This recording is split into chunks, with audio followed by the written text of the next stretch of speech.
Hello everyone, এই ভিডিওটি কেৱল মহিলাসকলৰ কাৰণে হয় আমি সকলোৱে জানো যে আমাৰ ইন্টিমেট এৰিয়াসমূহ কিমান বেছি সেনজিটিভ থাকে নহয় নে গতিকে সেই এৰিয়াসমূহ ক্লিন কৰাৰ ক্ষেত্ৰত কেতিয়াও আমি ওয়েক্স হক বা ৰেজৰ এবিলাক ইউজ কৰিব নালাগে খুব ৰিস্কি হৈ যায় গতিকে চিন্তাৰ কোনো কাৰণে আপুনি ইউজ কৰি চাব পাৰে এটো এভাৰটিন ব্ৰ্যান্ডৰ cream hair remover bikini line মানে স্পেশালি এই প্ৰডাক্টটো আমাৰ ইন্টিমেট এৰিয়াসমূহৰ কাৰণে বনোৱা হৈছে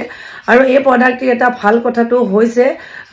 এটো টুইন পেগ হয় মানে এবাৰ কিনিলে বহু দিনলৈকে যাব এই প্ৰডাক্টত বিশেষকৈ সাইড ইফেক্ট একেবাৰে নাই মানে জ্বলা পোৰা খজুতি এবিলাক হোৱাৰ চান্স নাই এটা ন্যাচাৰাল প্ৰডাক্ট হয় আপুনি ইউজ কৰি চাব পাৰে আৰু ইউজ কৰিবলৈও একেবাৰে টান নহয় স্পেচুলাখনৰে খুব ধুনিয়াকৈ এদৰে 5 পৰা 6 মিনিট মান লগাই থৈ টিস্যু পেপাৰ এখনৰে এদৰে মুছি দিলে হেয়াৰটো খুব ধুনিয়াকৈ ৰিমুভ হৈ যায় যদিহে আপুনি ভাবে আপোনাৰো প্ৰয়োজন আছে তেনেহলে ডেসক্ৰিপচন আৰু কমেন্ট বক্সত ইয়াৰে লিংক দিয়া থাকিব তাৰ পৰা ল'ব পাৰিব মই যেটো অনলাইন পাৰচেজ কৰি আনিছো তাৰে লিংকটো মই তাতে দি থৈ দিম